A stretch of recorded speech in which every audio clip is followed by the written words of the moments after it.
Hindi na mapakali si Elena buong magdamag. Paulit-ulit sa isip niya ang mga salitang binitiwan ng babae kahapon. Ang mga pahiwatig tungkol sa nakaraan ni Mang Arturo, ang mga lihim na matagal nang nakabaon, at ang bantang maaring gumuho, ang lahat ng pinaghirapan niya kapag lumabas ang buong katotohanan. Pagmulat ng umaga, mabigat ang dibdib niya.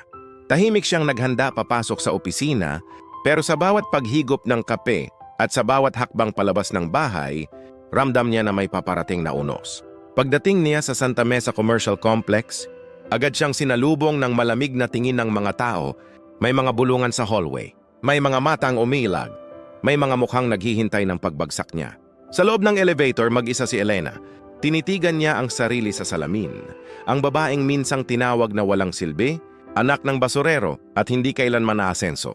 Pero ngayon, nakasuot siya ng corporate blazer, may hawak na laptop at may dalang responsibilidad para sa buong proyekto. Huminga siya ng malalim. Hindi ako babalik sa dati, bulong niya. Pagbukas ng pinto ng opisina, sinalubong siya ng biglang katahimikan. Nakatayo ang buong team. May hawak na tablet ang isa. May nakaabang na camera phone na ang iba. At sa gitna nila si Claudia. May malamig na ngiti sa labi. Elena, wika ni Claudia, malakas para marinig ng lahat. Mukhang kailangan nating magpaliwanag ngayong umaga. Lumapit si Elena. Ano ito? Ibinato ni Claudia sa mesa ang ilang papeles. Mga litrato, mga lumang dokumento, at isang kopya ng birth certificate. Alam ba ng lahat dito, patuloy ni Claudia, na ang minamahal ninyong project, head ay may tinatagong bahagi ng kanyang pagkatao? Nagbulungan ang mga empleyado. May kumunot ang no, may napaangat ang kilay, may napasinghap. Kinuha ni Elena ang mga papel. Nanlamig ang mga kamay niya. Isa sa mga dokumento ay may pangalan ng isang lalaking matagal nang patay ang tunay niyang ama. At sa gilid may lagda ng babaeng kahapon lang niya nakausap. Galing ito sa kaibigan ko, sabi ni Claudia. Pareho sila ng babaeng nagpakilalang nanay mo. Napatingin si Elena sa kanya. Ito ang katotohanan, dugtong ni Claudia.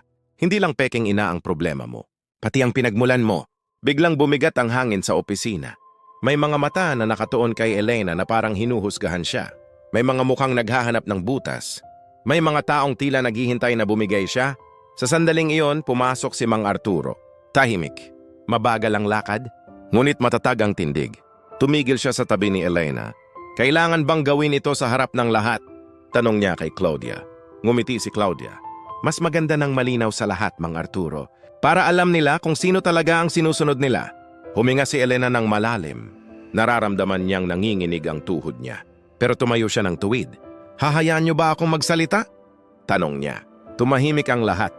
Oh, sabi ni Claudia, ipagtanggol mo ang sarili mo. Tinitigan ni Elena ang bawat isa.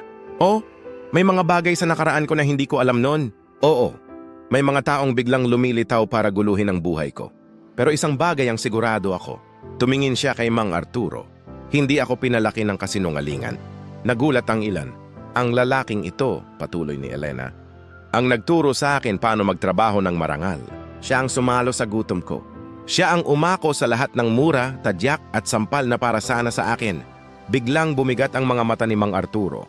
At kung ang kasalanan ko ay galing ako sa mahirap na pinanggalingan, hindi ko ikinahihiya yon. Dahil doon ako natutong lumaban. Sumingit si Claudia. Drama lang yan, Elena.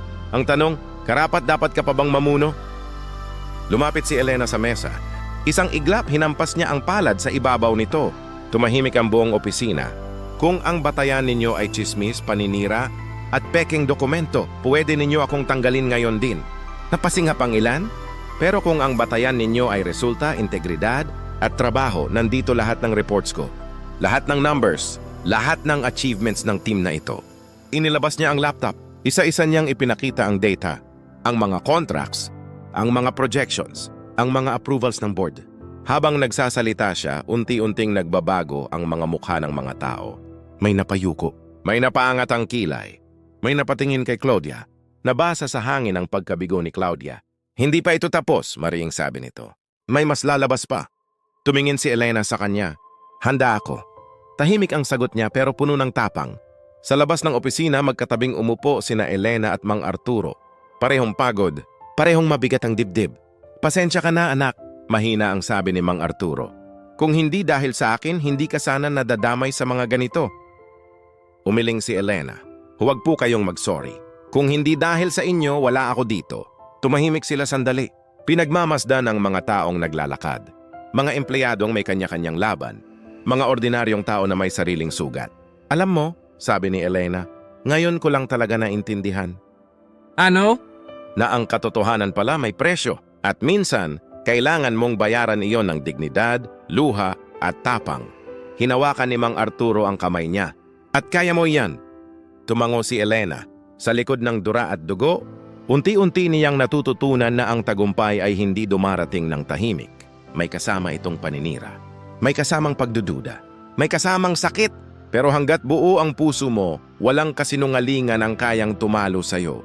At habang papalubog ang araw, alam ni Elena na ito pa lamang ang simula. Dahil ang mga lihim ng nakaraan ay unti-unti nang lumilitaw. At sa susunod na yugto, mas personal na ang magiging laban. Mas masakit, mas mapanganib, at mas maglalapit sa kanya sa tunay na dahilan kung bakit siya kailangang dumaan sa lahat ng ito. Kung umabot ka hanggang dito, ibig sabihin ramdam mo ang bigat ng laban ni Elena. Isulat sa comments ang salitang perseverance. Kung naniniwala kang kahit gaano kabigat ang pinagdadaanan, may lakas pa ring bumangon. I-share mo rin ang kwentong ito sa isang taong tahimik na lumalaban sa buhay. Maraming salamat ka Smart sa bawat minutong ginugol ninyo sa kwento ng sa likod ng dura at dugo. Abangan ang susunod na episode.